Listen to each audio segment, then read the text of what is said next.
There is no red, white, or blue in this country. The only color that matters is green, because we live in the United Corporations of America.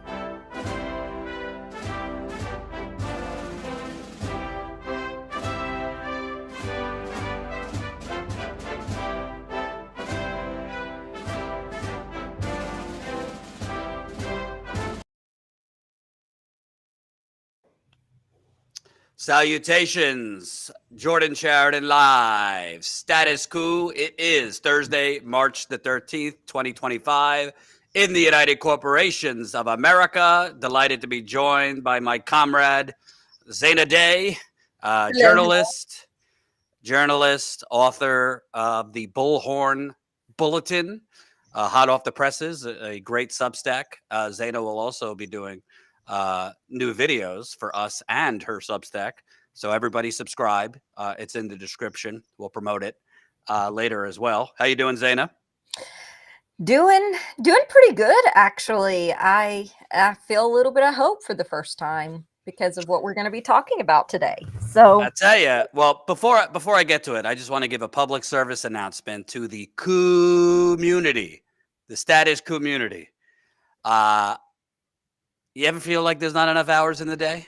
There's so much shit going on behind the scenes, which I'd be delighted to tell you about down the road. But as you know, we posted for to hire a new reporter. So if you haven't seen me as much live, it's because I've already interviewed like 10 or 11 people, and I got more to go. I want to be thorough on behalf of the community, make sure we get the right person. So I've been interviewing folks. I've then had to go through resumes and videos and all that, on top of doing content, on top of Zeynab. My daughter has officially stomped herself into the terrible twos. God bless her, but she is a maniac. God bless my Lily, but she is throwing temper tantrums. So that's kind of, I've had to step in there. So I feel like I'm being pulled in 25 different directions, but today is an important show, Zeynab, and smash the like button, share this live stream. We just passed 422,000 subscribers. Woo! So I think we just passed 400. Colin, when did we pass 400? Last month, right? February? Yeah. I'm trying to remember when 400 was, but yeah, either way, it's going fast. Yeah, we're on fire. We're on fire thanks to the community. So thank you to new subscribers, to the OG subscribers. Since I didn't announce 420, we did recently pass 422. So feel free to light one up for Status Coup for the 420 mark. Now, Zeynab, I hate to say I told you so, or we told you so, but you and me and the great Steve Grumbine, I invited him today, but he was he was busy. We've been saying for 2 years, hey, we love protesters out there, whether it's Black Lives Matter, climate, healthcare, but maybe we got to change tactics a little bit. We've been marching in the streets here for years. And they'll let you the resistance, pink pussy hat wearing marches. We're not doing much, that's for sure. Right. And I should say, before we get to the main topic, we are going to cover arrests that went on, protesters on behalf of Mahmoud Khalil. They were arrested in Trump Tower, so we'll get to that later. Also, Biden. Wait till you hear the selfishness of this guy, who the media painted as Uncle Joe, and he rides the Amtrak. And, his sad life story. Wait till you hear what he said to Kamala Harris on the day of the presidential debate. He called her and dictated some things to Miss Harris. So we're going to get to that. But we've been saying, listen, we'll cover protests. It's important to be on the ground, but they'll let you protest. When I say they, I mean the oligarchs, the corporations. If you get a little too rowdy, they'll crack your head in through their police. But if you economically boycott, if you economically strike, that's a different story. Because if you start hitting the donors, if you start hitting the wallet, their quarterly dividends, their quarterly stock performance, you might start getting some concessions. And for the last weeks, Mr. Musk, whatever you want to call him, some people say the co-president, some say the vice president, some say Trump's sugar daddy, who knows? But Mr. Musk His company is bleeding, Tesla. And if my father is watching, I hope you're listening, Larry. You drive a Tesla, my father, in addition to some other things we don't agree on. I mean, it's just plummeting. Since Trump's election, Musk in particular, Tesla shares have dropped more than 30% since Trump took office. We're going to go through the particulars, but first I want to show it's not just that people have been protesting outside of Teslas, which we covered. There has also been more aggressive forms of protest. Colin, if you could show the montage you put together.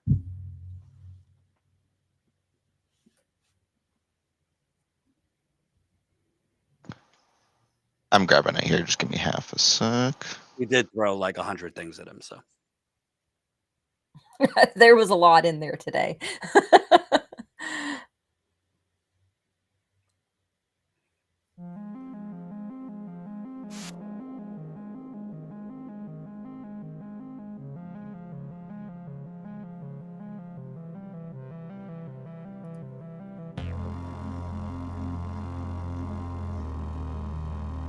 Right, you've got dozens of firefighters now putting out flames on the Cybertruck. Absolutely insane. Look, you still see flames right underneath the Cybertruck.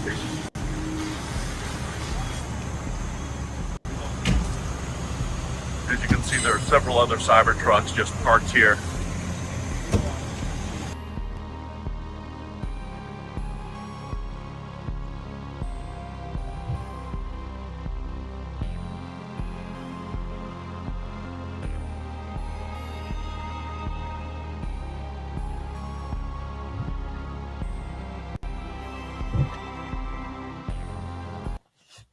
So that was just some of protesters who are going a little bit beyond just marching in the streets.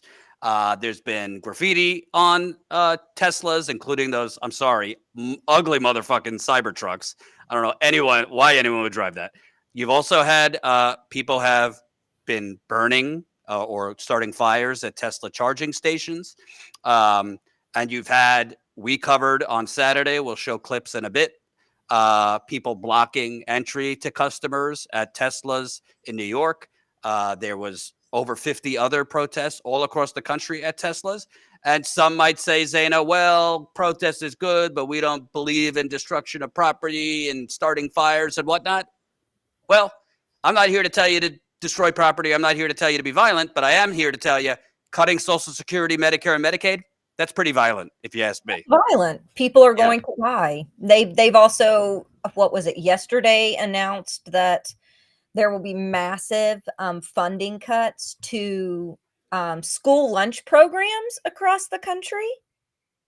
These are things that not only cause suffering, but cause death. It's bureaucratic in nature, but it's still violence.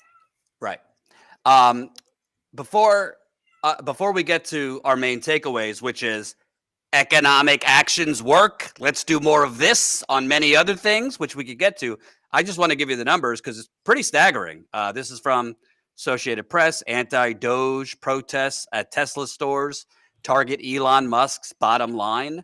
I'm not going to read the whole thing, but particularly talking about what went on Saturday, which for those of you that watched, we had, I think, almost 9,000 people watching at one point in New York City when I was live. More than 50 demonstrations were listed Saturday on the website Tesla Takedown, with more planned later in March from coast to coast in the U.S., along with England, Spain, Portugal. So the whole globe is participating in this. We've really been talking about we got to get it together in America, but there's been actions all over the world. News reports show demonstrations in recent days in Tucson, Arizona, St. Louis, New York City, Dayton, Ohio, Charlotte, Palo Alto. Some Tesla owners have also reported their vehicles vandalized with spray paint swastikas amid what Jewish groups and observers fear is a rise in anti-Semitism. Well, to the Jewish groups, maybe you should mention that Elon Musk did a 2 Sig Heils. Oh, oops. Forget it. He just, he's autistic or something. And what was it, a Roman salute? Give me a fucking break. Maybe you should worry about Elon Musk literally doing neo-Nazi salutes while he's up there for A Trump. Roman salute is a neo-Nazi salute. It doesn't come from ancient Rome anyway. Correct. Same. So let me give you more of the numbers to show you that these protests are working. This is from Yahoo. Tesla U.S. registrations dip 11% in January, the latest sign of demand weakness and consumer backlash. So it's not just the protests outside of Teslas. People have been giving back their Teslas, selling their Teslas. There's been a huge drop in demand. That's in the U.S. This is more on a global scale. Tesla sales fall off a global cliff globally, including Germany, Australia, and China. Germany sales were down by a massive 76.3%. Australia, a similar 71% decline. Tesla was proudly proclaiming less than a year ago that it would be selling 20 million electric vehicles annually by 2030. Fast forward to today, things have taken a sharp downturn. After seemingly abandoning the lofty goal mid-2024, the company has seen its first annual sales decline in a decade. Then if we move over, this was the CNBC article, Colin. Tesla shares plunge 15%, suffering steepest drop in 5 years. After wrapping up its 7th straight losing week on Friday, Tesla's slide continued, with the stock suffering its steepest drop since 2020. The company has now lost more than half its value since peaking on December 17th, a slump that has wiped out about $8 billion in market cap. So we'll have more to get into on the numbers. But Zeynab, what I think is important here, the devil's advocate, people will say, well, Jordan, yeah, it's working, but the guy's the richest man in the world, so he could take a little pain, right? Like, is this really going to get him to change behavior or Trump to change behavior? Well, rich people he's rich, but they're also notoriously frugal. They're also notoriously vain. He wants to remain the richest man in the world. Rich people also want to be loved. That's why they hire, Jeff Bezos spends more money on PR and marketing than he does worker safety. Elon Musk doesn't, maybe he could take a little abuse, but I don't think he wants to become Dr. Evil worldwide. So to me, yes, he could take a little pain, but this could potentially sink Tesla long term because Tesla's stock was already very, very overpriced and overhyped to begin with. Well, there's also that a lot of this money is rooted in venture capitalist or they're basically hedging their bets is the layman's way that I can put it. So it's not real money. A lot of this isn't real money. It's futures. It's potentiality of whatever these businesses are going to be. Think about Elizabeth Holmes, the one who did the, blood testing apparatus, or the guy from WeWork, right? They became billionaires essentially overnight. But when they were shown to be a fraud, or when they started losing popularity, their stock started crashing. Because part of it is tied into reputation. It is. That's how these people get so rich. That's why they borrow money from each other and they get all this money. A lot of it isn't based on skill. It's based on reputation. So if you're taking a ding to reputation like he is right now, and people's confidence in him, that will also mean that people investing in the stock market for his products may not have confidence in those products. So absolutely. I want to make another point because we got more to go to in this, including Donald Trump literally trying to make Tesla boycotts illegal. So that shows you, Republicans and Trump, they're the party of free speech, right? Until you hurt his sugar daddy's company. Then we're going to make it illegal if you protest Tesla. We'll get to that. So MAGA, if you're watching, enough with this. Take off your blinders, okay? This is a authoritarian regime. You want to make protesting Tesla illegal? Well, how would you feel if if a Democratic president made protesting outside of Planned Parenthood illegal? Wouldn't you call that tyranny? But your guy could say, no, boycotting Tesla, illegal.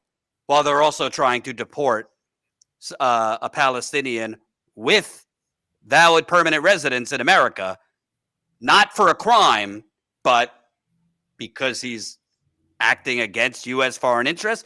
That ain't a slippery slope. That's a tidal wave into fascism. But I want to get to the broader point. Zeynab, when we've been talking about it, it's been me and you and Steve and I for years encouraging more economic actions. Target Amazon, target corporate banking, target Walmart.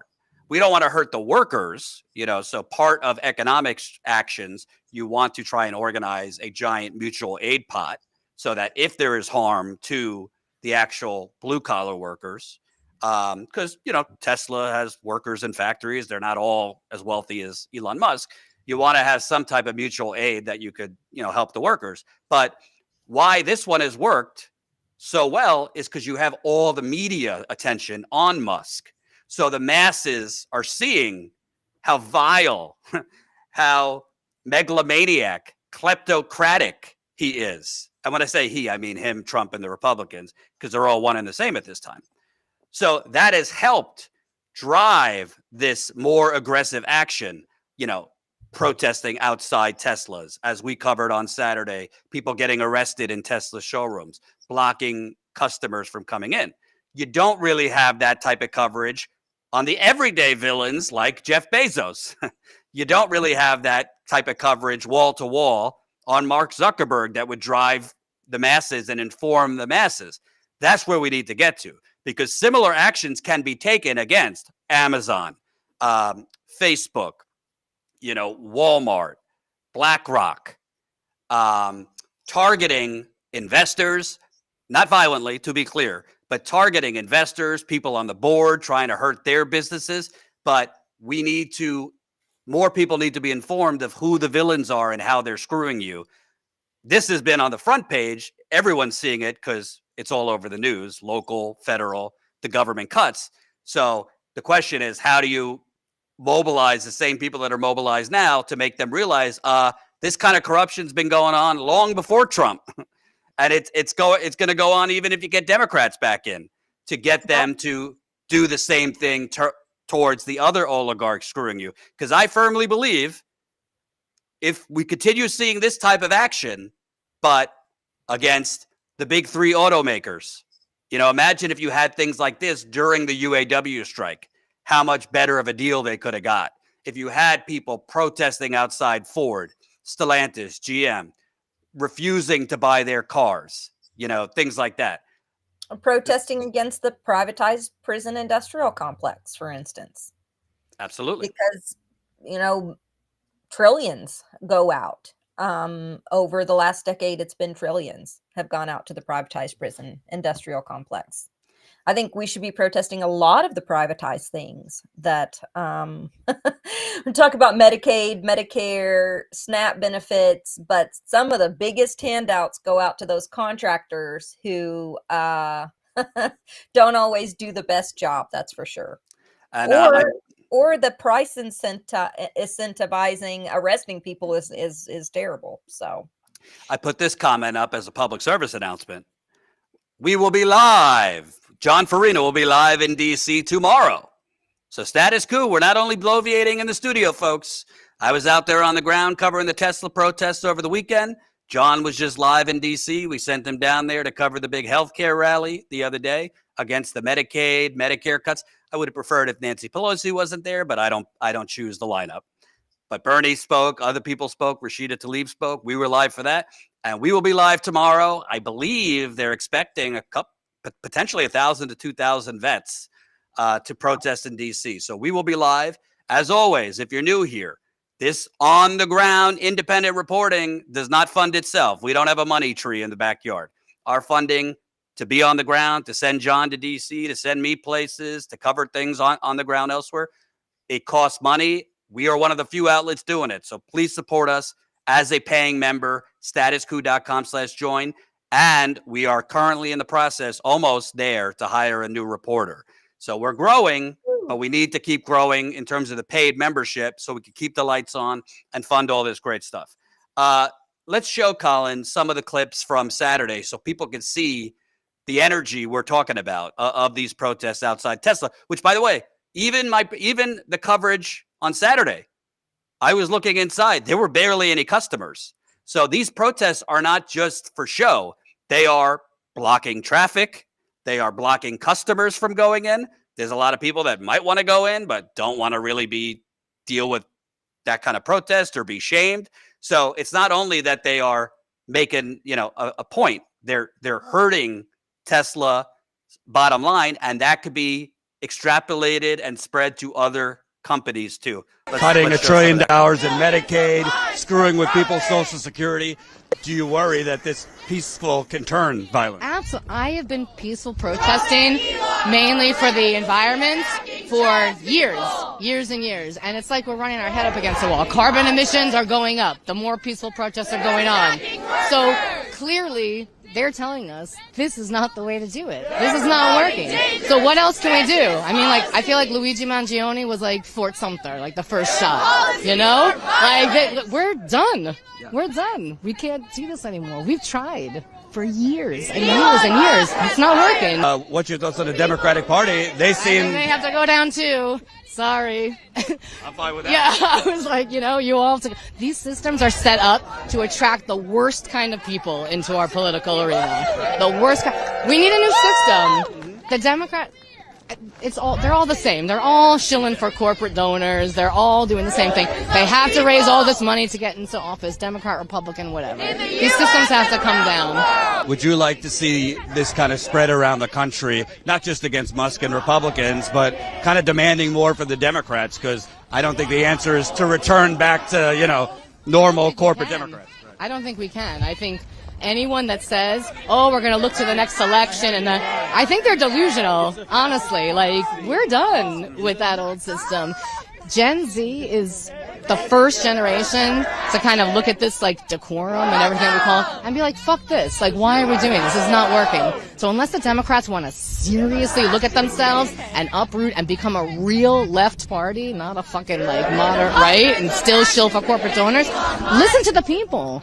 We don't want you shilling for corporate donors. We want you putting in policy that are going to make us safe, that are going to make us healthy, that are going to give us healthy food. It's not hard.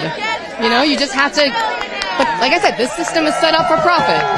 So if it's set up for profit, where can you go from there? What's your name? Meredith. Thank you, Meredith. Appreciate it. I love Status Coup. Oh, thank you. Say it louder. I love Status Coup. It's the only place I watch.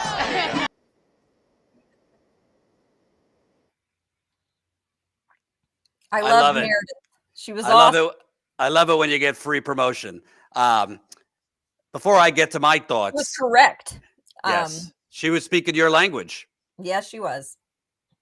What really stands out, part of why I love going on the ground is you really get the pulse for things, and you get to pick up on things that you might not be able to see on social media and through hashtags. But covering these protests, I've noticed there's a lot of folks out there that are more towards the Bernie left or whatever's left of the Bernie left, and are speak more my language and your language, so to speak. But there's a lot of folks out there, not just at the one I covered, but I'd say other protests too, that were probably Hillary voters, that were probably Biden voters, that are more traditional, particularly some of the older folks I saw out there. It's not a knock on them. I'm just setting the scene. That are traditional Democratic voters and were typically vote blue no matter who. And even they're getting pissed off, not just at Trump and Elon, but at the Democrats. I've noticed some of them are starting to opening their eyes just through some interviews I did and this and that. They're not quite all the way towards we are, but they're starting to realize wait a minute, you told us this was fascism. You told us that, the kingdom will fall if this man gets elected. And now that he's doing a lot of the things you talked about, you're censuring Al Green, the congressman, for standing up and speaking out during Trump's State of the Union. You're saying we can't really do anything because we're in the minority. You're talking about decorum. So a lot of them, there is a balance that I saw from that protest. I can't speak to all of them all over the country, but I'm starting to see even some more normie Dems that maybe, you know, bought into the propaganda and bullshit about Bernie, maybe have bought into the bullshit propaganda that we can't do big things and the country's more moderate and how you're going to pay for it. They're starting to maybe open their eyes a little bit to, hey, maybe the Democrats aren't actually fighting on the same side we are. Well, I think a lot of people are starting to see that that strategy was played out in this election, and they lost.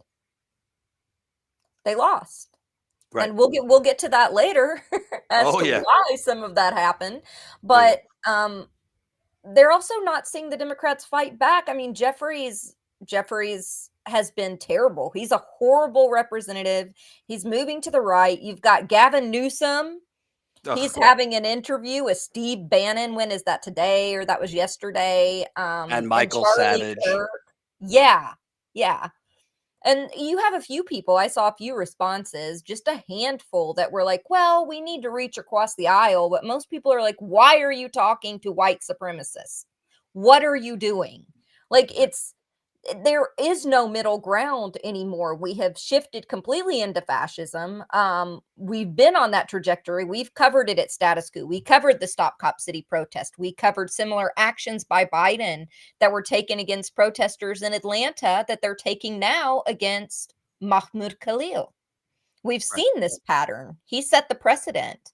And that's the thing, is Democrats didn't see it, but now some, normie Dems didn't see it. But now I think they're starting to see their party for what the party as a whole is, because of how feckless, because of the horrible State of the Union address response, reviving Reagan of all people. So yeah, I mean, there is the decorum. She was absolute. That's the one thing that struck me. Everything she said I loved, but she's right about the decorum. I think people are sick of that. And I think that's what's pushing some of these actions that are more on the other side of, more destructive or more bombastic against Tesla, is people are sick of this shit. Right. And keep those super chats coming. We'll read them at the end. Please support Status Coup. We'll give you shout outs, by the way, if you sign up as a new paying member while we're live. Now I want to turn, Zeynab. We've already established, hey, economic protests work. So maybe we need to do more of this for civil rights, in terms of Black Lives Matter, climate justice, healthcare. Maybe I'm talking about organizers. I mean, I'm not on the ground organizing, I'm covering it. But if you're an organizer, if you're a protester, look at what is working. I'm not trying to condescend, but if we just keep circle jerking around the same blocks over and over with the same signs, chanting the same shit, but there is no economic threat attached to it. You're not threatening to hurt the company, to hurt the company's profits, to hurt the CEO's, ranking as world's richest man or number 2 or number 3. If they slide from 3 to 6, I'm being funny, but this matters to these crazy egotistical pigs. If you're not hurting the shareholders, then you're kind of just, you're raising awareness, but I don't think we need to raise awareness now. I think we need to leverage our wallets, because as of now, Trump can't order the military to your house to take your hand and make you sign, order that yoga mat from Amazon in 2 hours. I mean, maybe they'll get to that, which brings me to, I want to just blow up. I might, because all I have heard, Zeynab, for years, the free market. Companies rise and fall based on their ideas. Trump has said it, and Elon said it, and Hannity has said it.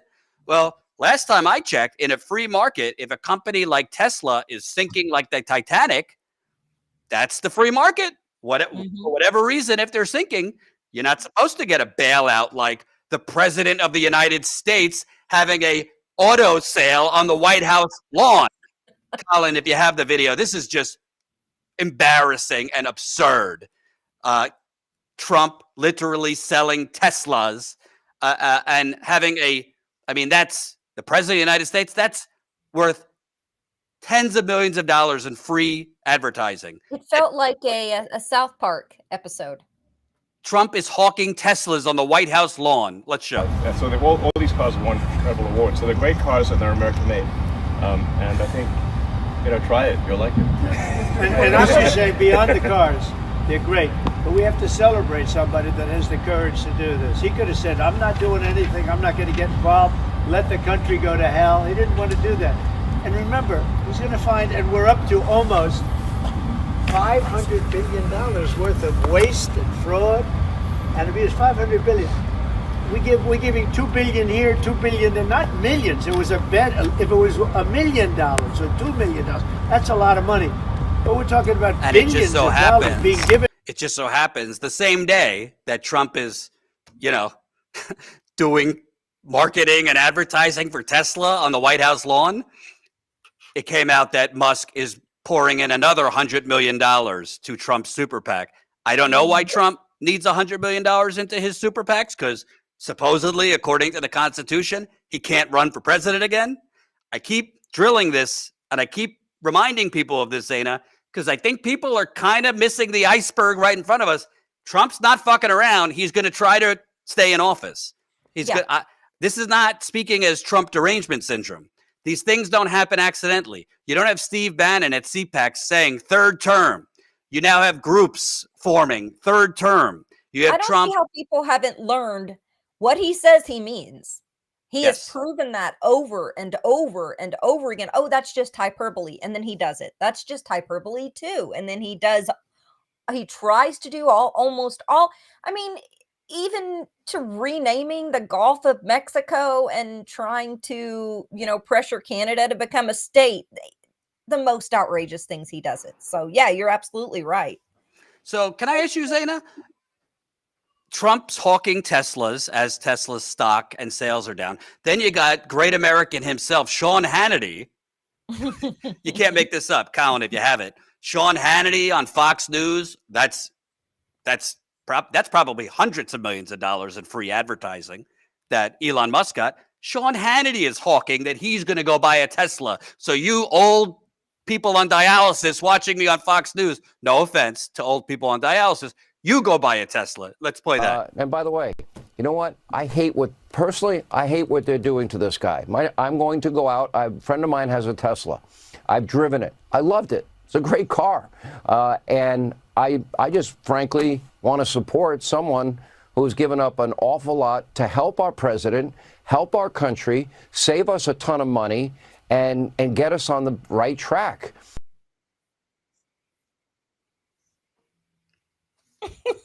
It's comical. This is the free market, Zaina?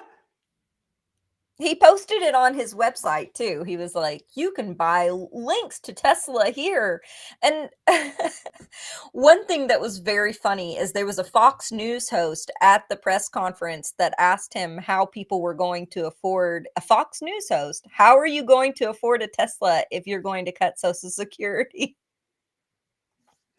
By the way, Tesla's not cheap. So like for most working people, including MAGA, I mean, a Tesla is like, I think I think most Teslas are over 50, 60 grand. I could be wrong.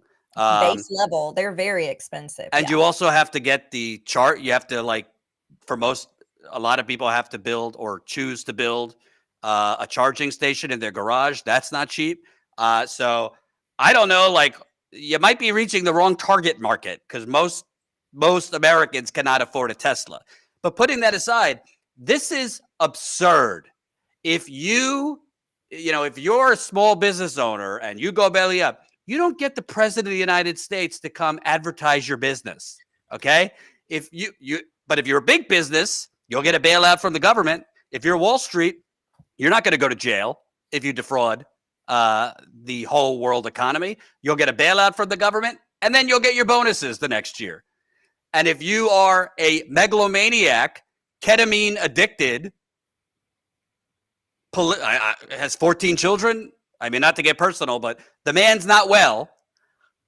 And you are cutting waste, fraud, and abuse, i.e.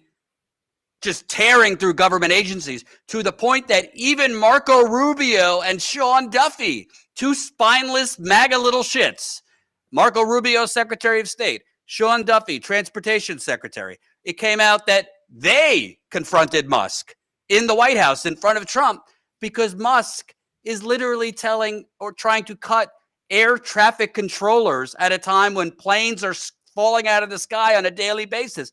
And Duffy had to say, you're trying to cut air traffic controllers when planes are crashing left and right? Are you crazy?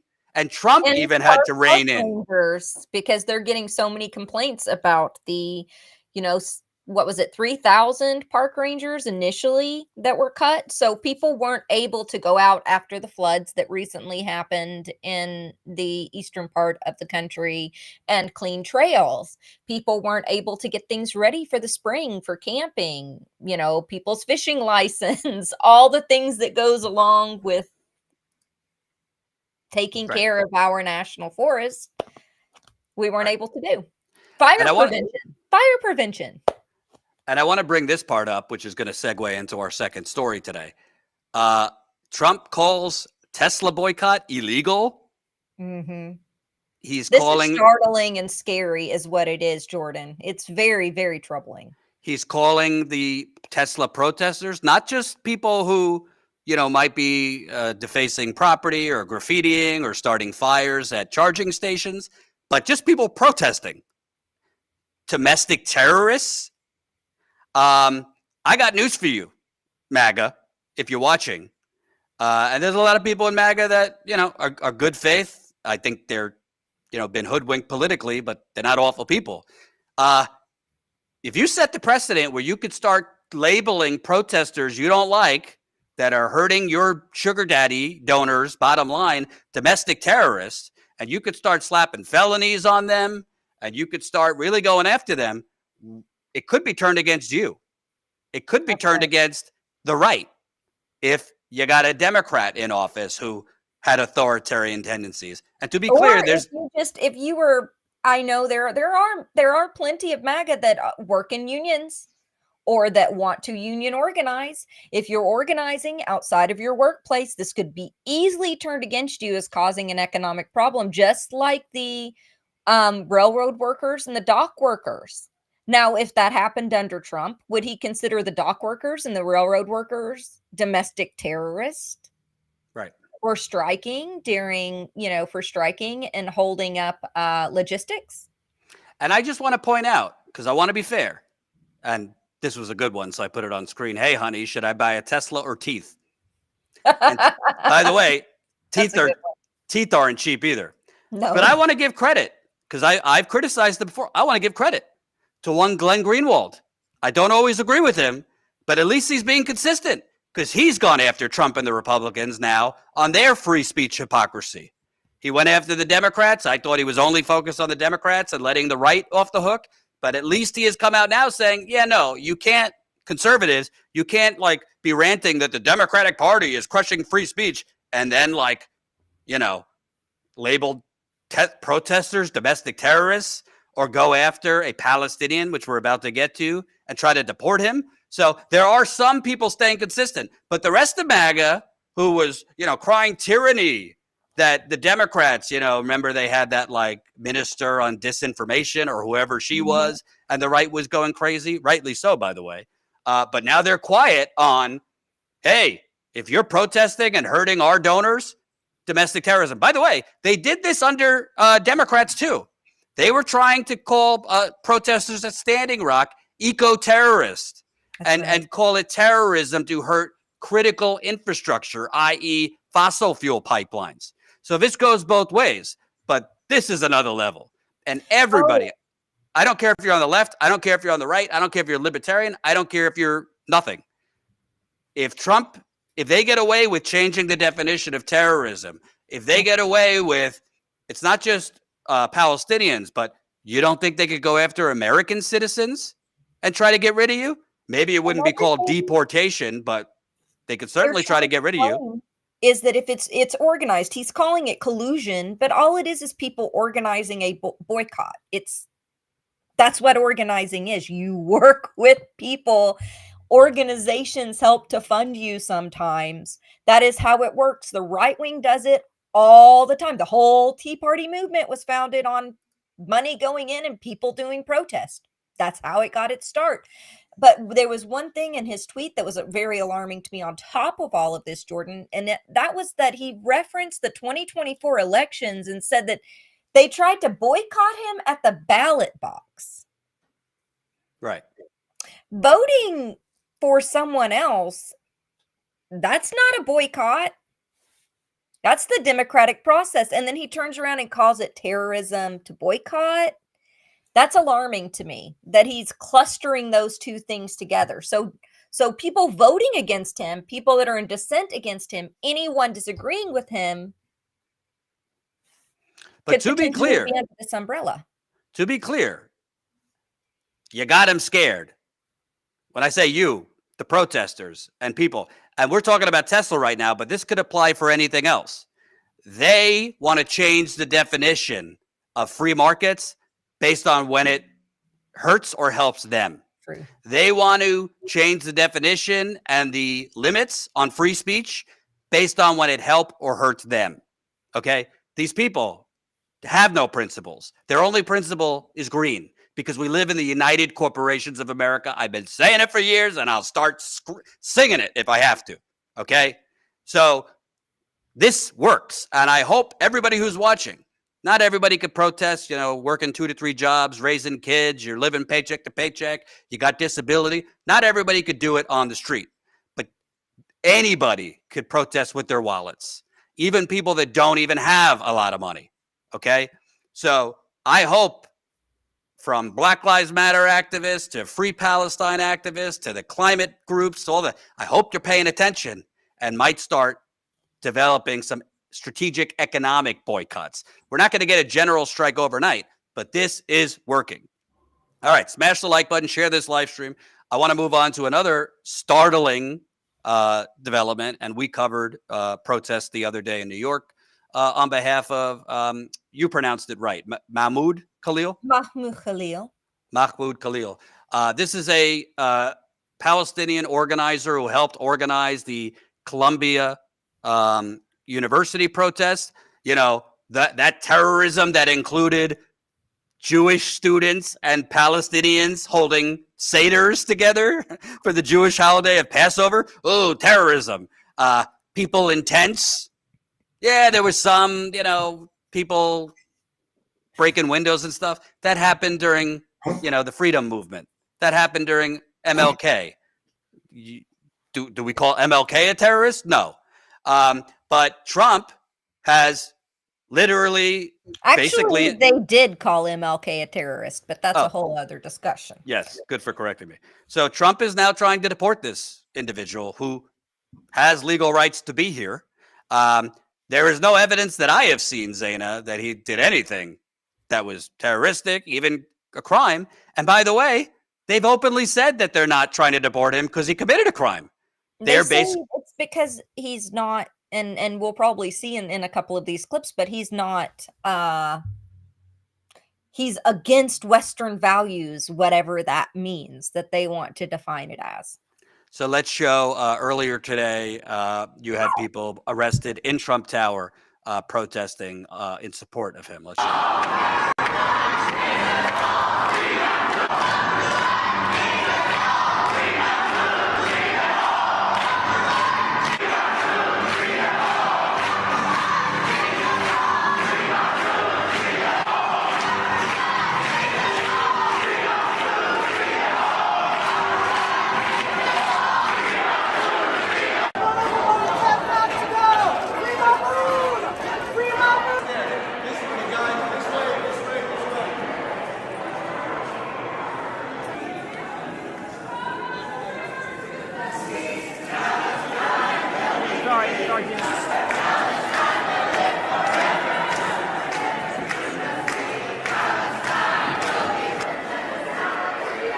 So I believe last time I checked, there was about 100 people who got arrested.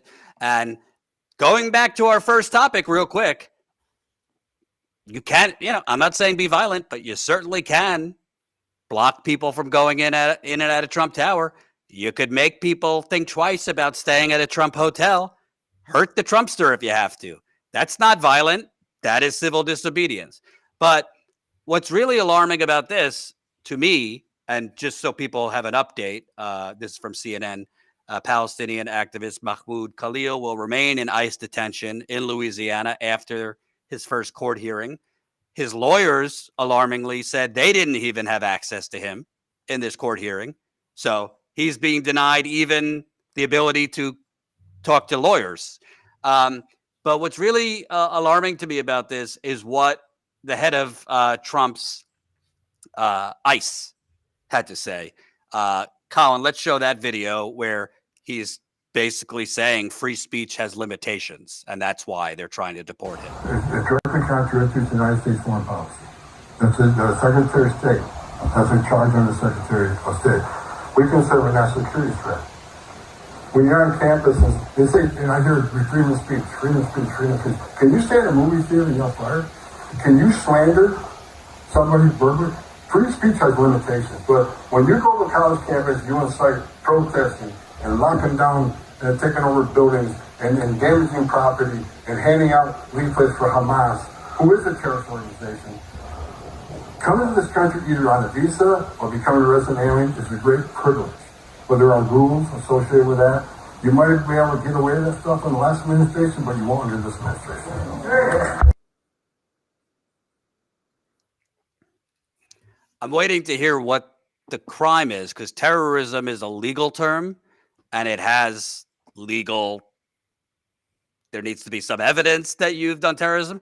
I mean, not to get sideways, but they put terrorism on with the Luigi Mangione case. That's very slippery. Lawyers have said, that's probably a stretch, but I haven't heard anything that actually meets the legal definition of terrorism. I don't even know if there's evidence he was handing out leaflets connected to Hamas, but even if he was, I'm not, you might find that vile. They're but calling anything that's pro-Palestine connected to Hamas. And they're claiming that since in the past, at some point, he worked for UNRWA, that he's pro-Hamas because UNRWA is a part of Hamas. It's the way that they're defining things. There's no way to know what they're talking about, because one of the orgs that flagged him for the White House administration, it's called Bet. What is the name? I had it here. I think Beitar. Beitar, yes. So Beitar is who the organization that flagged him and sent his name to the White House directly. And they for reference, it's a very, very the Zionistic. Other than AIPAC, Beitar is like the Zionistic organization. Extraordinarily Zionistic organization. They're currently utilizing, and I'll be covering this tomorrow, but they're currently utilizing AI to track students on campus, which is scary. Probably a similar platform that is being used by the Israeli government to spy on people in the West Bank, and throughout Israel for anyone that has any dissenting voices, because they were arresting people for that last year. And they are going by their description of him, by this organization's description of them, and how they describe the people in Gaza in their tweets is that every single person in Gaza and every single Palestinian is Hamas. That there is no separation. Right. So if you're going to define it that way, literally anyone that considers themselves to be pro-Palestinian, they would consider Hamas potentially.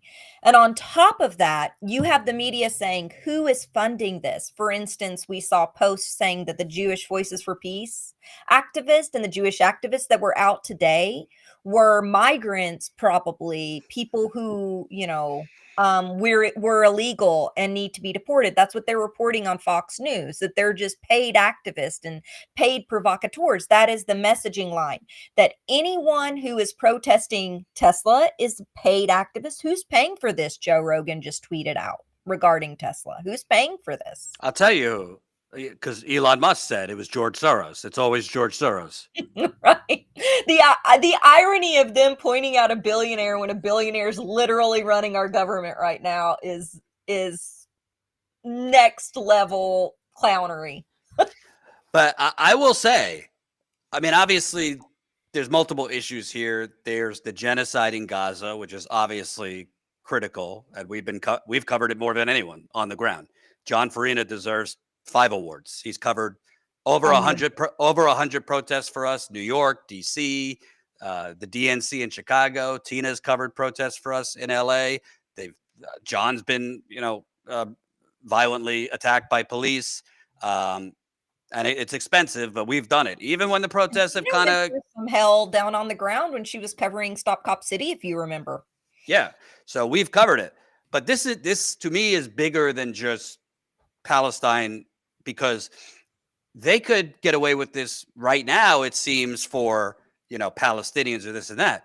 But what makes you think that they're not going to then target like natural born Americans, like Zeynab or I? Citizens, like, organizers. What makes you think that they can't broaden the definition of, he said, slandering?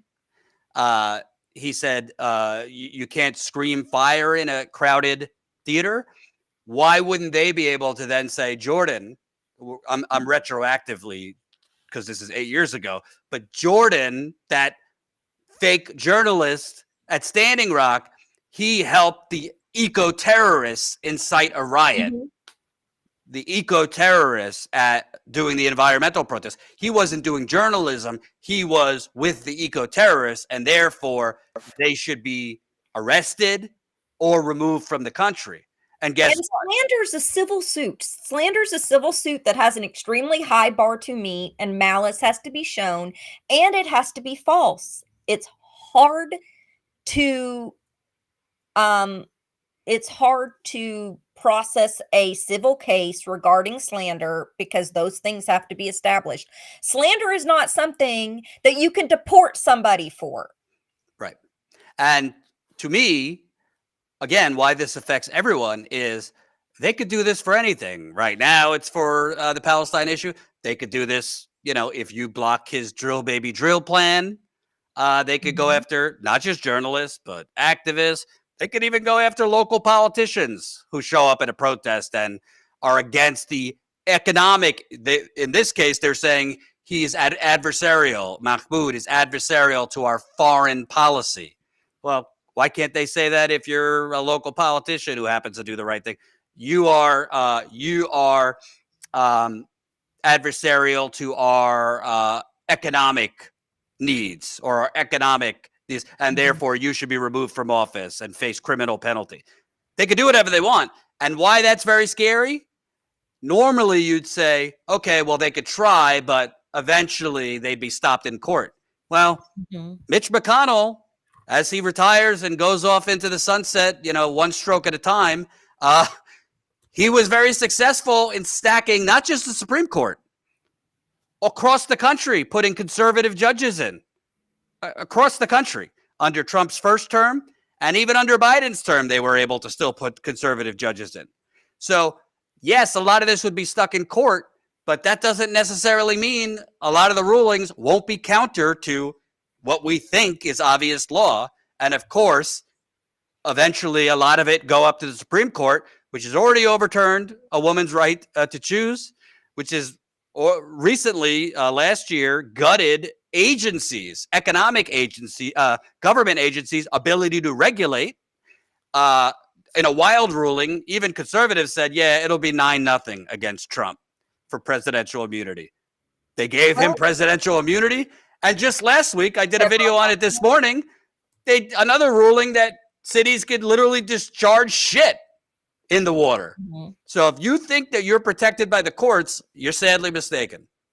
Well, Tom Cotton was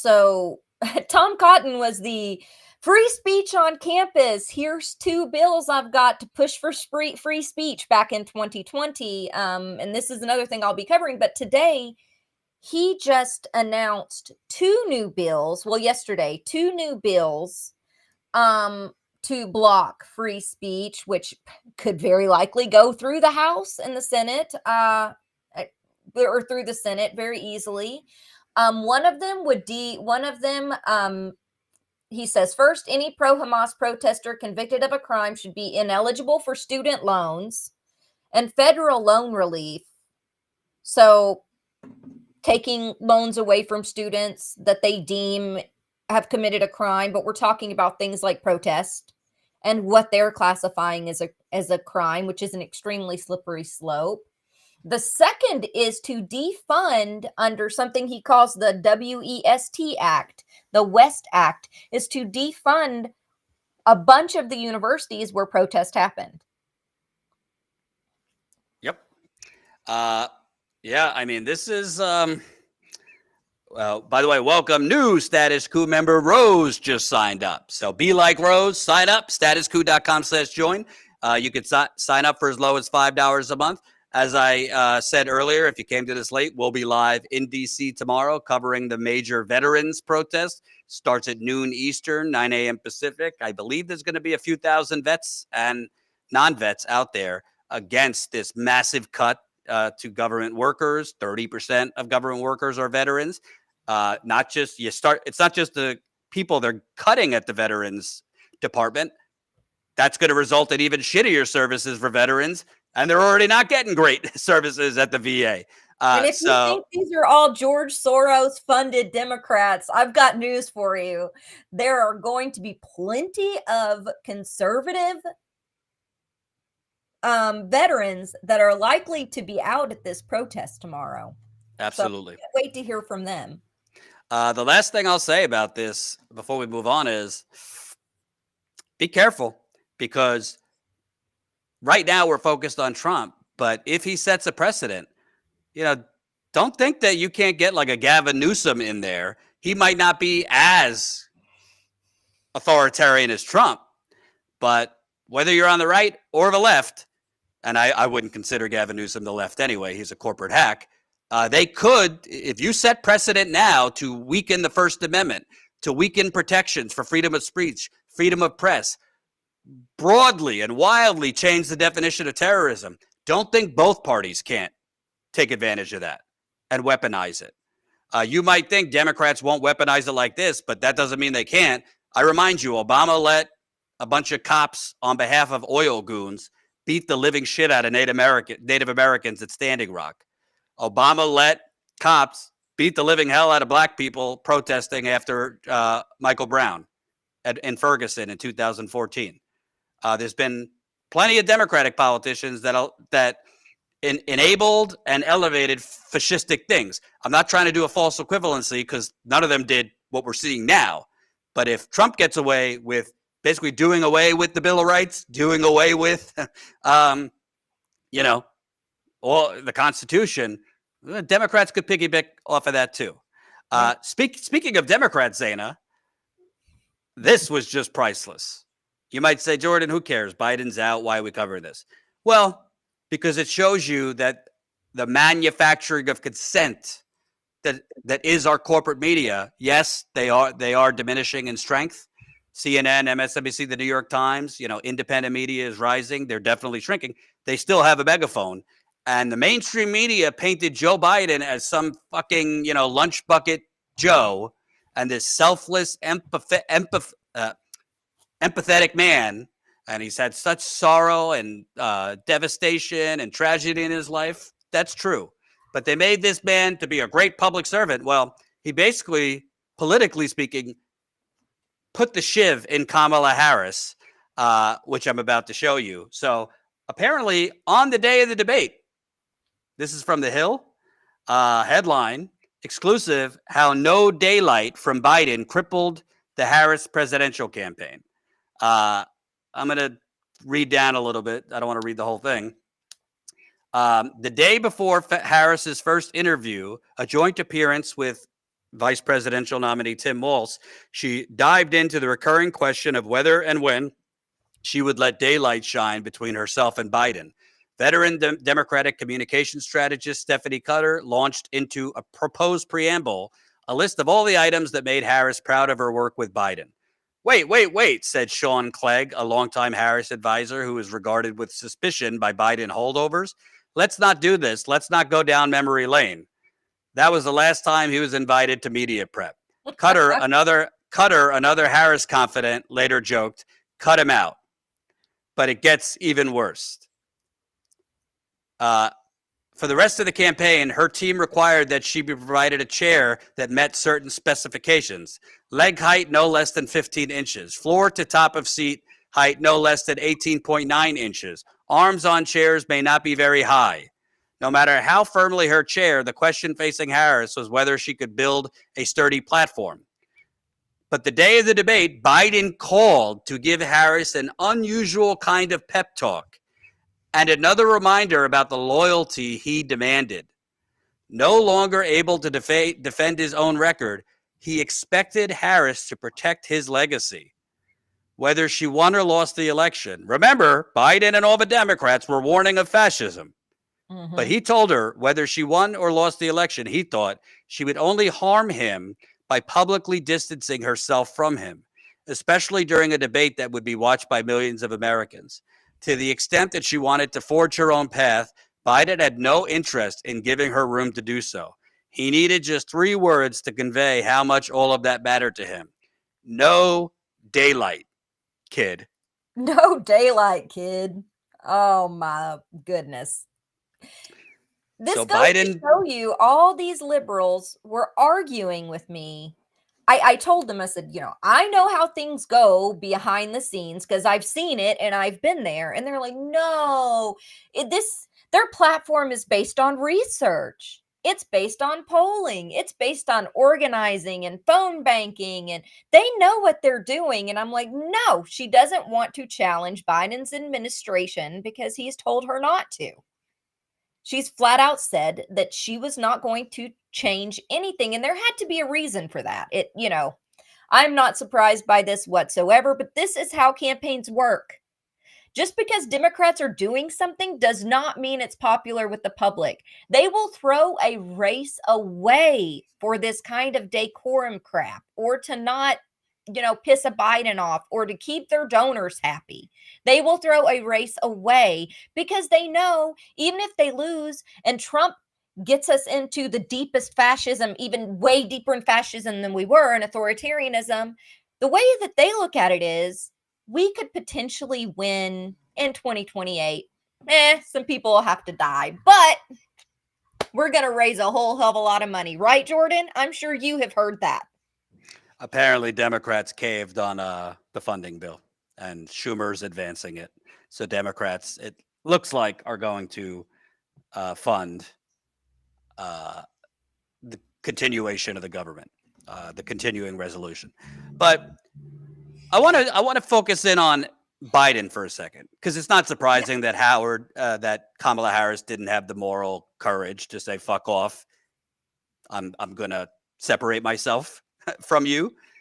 There's a way to do it that could have been respectful, but say, there's some things I would do differently.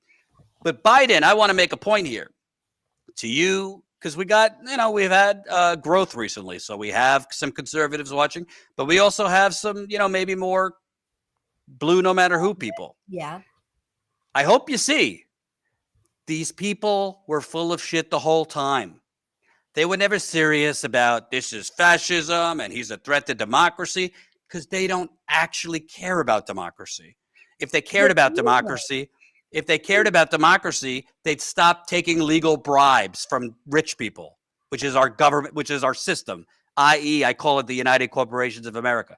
These people don't care about democracy. They care about power. They care about staying in office. They care about their legacy. Obama, by the way, wanted Hillary not to run on going further than Obamacare, but to run on improving Obamacare, because Obamacare was his legacy. So they don't care about going further than what they could accomplish. They care about keep my legacy. So Biden, if he actually thought Trump was a real threat to democracy, that he had fascistic tendencies or could become what we're seeing now, he would have said, do what you got to do. If you got to. I think he did think that, though. He was just more worried about his legacy than he was about. Well, that's my point. He cared more. He cared more about himself, his ego, than what he claimed was the grave threat of Trump. Because if he cared more about the grave threat of Trump, he would have said to Harris, "Do what you got to do, kid. If you gotta critique something I did, if you got to say I would do it differently, do what you got to do." So I don't want to hear anything about, these are the great guardians of democracy. Biden, the good old days. We missed the good old days of Biden. By the way, Harris deserves blame too. She shouldn't have listened. I don't care what pressure she was getting from where. You got one shot, probably in her case, to be president. You had a very short runway of 3 months. You should have done what you had to do, which was say, you know what? Here's what I would have done to lower prices. You know what? Instead of yelling at the voters who were saying that they should have been doing this the whole time and who were warning that the party was bleeding support and who chose third party because at least that was something that they could vote for that had some kind of principles, who were saying the whole time that they don't care, that things are going to be similar to what they're going to be. Maybe instead of yelling at voters, yell at the people, be angry at the people who tanked this campaign on purpose, knowingly, because of egos and because of money. But I will also say this goes broader than just Biden calling her on the day of the debate saying, do as I say. You should be pissed if I don't know if I have any of you watching, but if you are, if you're an MSNBC viewer or you're a longtime Democratic Party person, I'm not going to hold it against you. But I will say you should be pissed because the media lied for years on behalf of Biden. You should have never been in this position in the first place that Biden would have to drop out 3 months before the campaign. They should have had a short primary anyway, so that's another stain. Exactly. But you should have never been in this position in the first place. He shouldn't have. I don't even think he should have ran in 2020. I was pointing out videos in 2020. He's forgetting who Obama was on the campaign trail in 2020 when he was out on the campaign trail because he was mostly in his basement. He's calling himself an Biden-Obama Democrat. He doesn't know where he is. It was clear back then that something's going on with this man. But it was very clear as soon as he became president that this is not a stutter anymore, folks. And the media... Jordan, we caught some hell when we first reported that from Status Coup. I remember. We yes. got some smoke. We had some smoke come our way. But it's our job to tell you the truth. And I have eyes and I have ears. And I could tell. I'm not a doctor. I'm not diagnosing him. But I could tell this man is cognitively, something's wrong. Okay? Could you imagine, and I said this at the time, if Bernie Sanders stumbled with half the shit that Biden was stumbling and Bernie forgot Obama's name or forgot anything? Oh, my God. The liberal, MSNBC part of the Democratic Party, they would be calling for Bernie to have to resign as a senator. Absolutely. They'd be calling, but when Biden, it's a stutter. Well, when he was a senator, his stutter wasn't problematic. When he was vice president, he could talk. So he somehow figured out how to overcome the stutter as a longtime senator and vice president. But as he got older, which happens, there's nothing to be ashamed about. But when you then put yourself and your ego and your dreams of being president and your zest for power ahead of the country, and the media was in on it. Yeah. To circle it back to everything to what we opened with, stop blaming voters, work with each other, call your representatives, show up, protest at their damn offices, show up to every town hall, because the Dems just voted in line with the Republicans to gut Medicaid by $800 billion. Basically, completely tapping it out. If that was still in the bill. What Zaynab's talking about, Dems are caving on the funding bill. So Schumer is voting to advance the funding bill, which is the continuing resolution that's to keep the government open. So they're not yet voting on the Republican budget. I think Democrats will vote against that. But the fact that they're even voting to keep the government open, and to be clear, there are ramifications if you shut down the government. I'm not saying there will be no one hurt, but the fact that they are caving on to allow this continuing resolution to go forward, that normalizes all of this illegal shit. Doge is illegal. Thank you for clarifying, because I thought you meant the Republican spending bill, and I was that's okay. Yeah, it's breaking. So I wouldn't be surprised. I wouldn't be surprised. Some of them might. Some of them might vote to cut Medicaid. But the Democrats are caving, so they are voting. They are allowing it to go forward to vote for the continuing resolution to avoid a government shutdown. And you could say, well, Jordan, I mean, they're doing the responsible thing because of the government shutdowns. You could take a bad situation and make it worse. Well, sometime you got to take a fucking stand. When you have an unelected billionaire who gave the president $270 million and is now unelected, being given keys to every government agency to do God knows what with our information and our private information. And with the money they just approved. Right. To slash government agencies and slash money that's already been appropriated. This is not new money. This is money Congress already voted on. This is illegal. And then, and by the way, courts have continued to overrule him, but they're doing it anyway. So when you continue to normalize that by, yes, we're going to let the continuing resolution go forward. Yes, we're going to still show up for votes. No, you're normalizing something that's more normal. And what I said and how I phrased the question, Zeynab, to several of the people I interviewed at the protest on Saturday was, I don't know about you, but I'm seeing more resistance out here than I am from elected Democrats. Aside from Bernie, who's not even a Democrat. Al Green, maybe. That's about it. So it's pathetic. All right, Zeynab, thank you very much for, you're going to take over for me because I have to go deal with my tyrannical, terrible twos daughter who's screaming and crying upstairs. Thank you, everybody. Zeynab is going to take it from here. We'll read your super chats. Please support us as a paying member, statuscoup.com/join.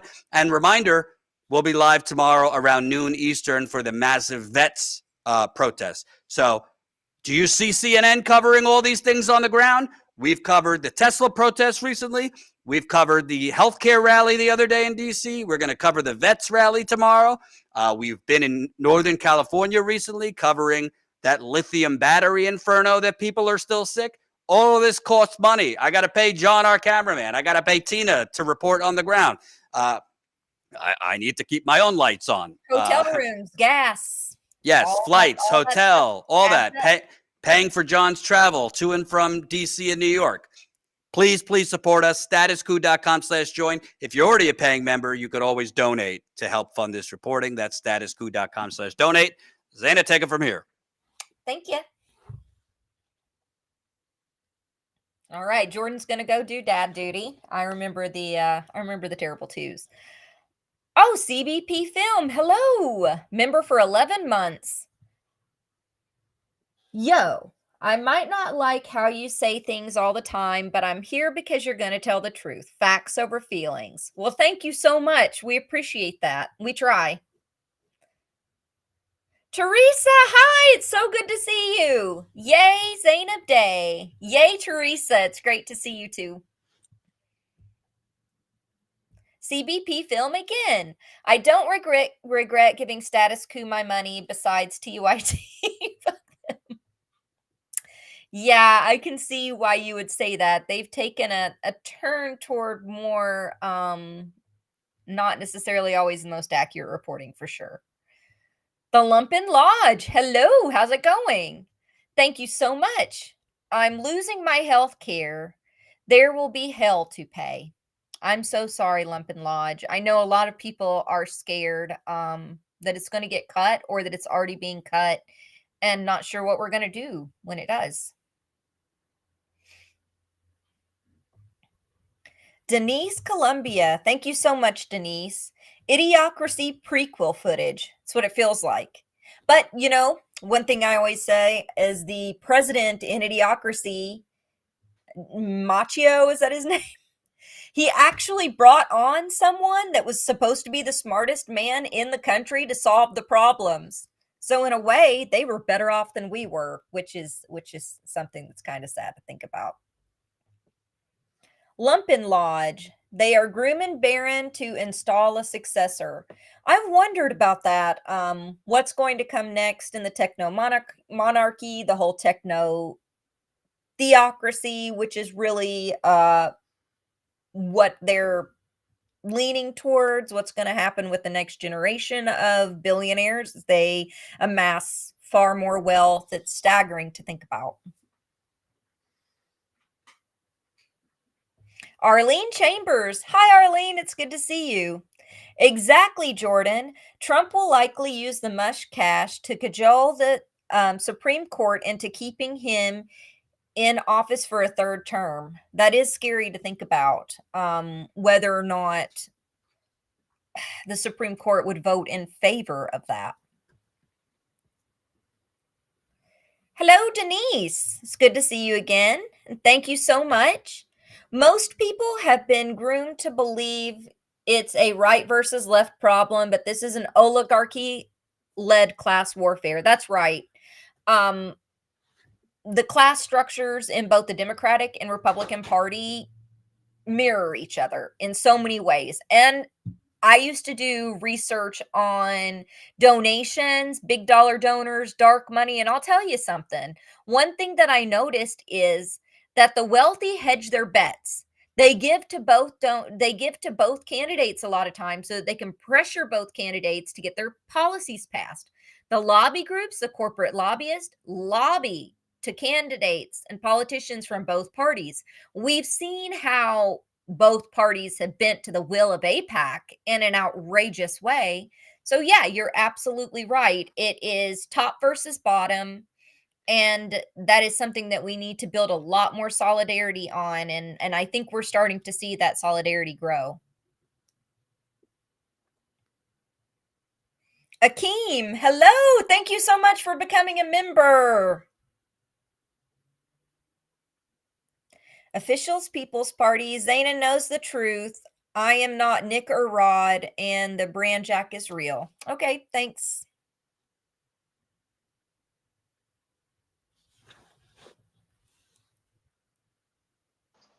Is that the last of them, Colin? Yes, it is. Well, thank you so much, everyone. Thank you, Colin, for getting everything ready on the million things we handed you today. And thank you so much for everyone that joined. And I have been checking out the chat. I've seen so many amazing people coming back. Thank you to all the new members. And please, if you can, again, check us out tomorrow. I think he said noon is when it starts. John Farina will be covering the veterans protest in DC tomorrow at 8 p.m. on my channel. You can follow me at Zeynab Day on Twitter, or you can find me at bullhornbulletin.com. I will be going live at 8 p.m.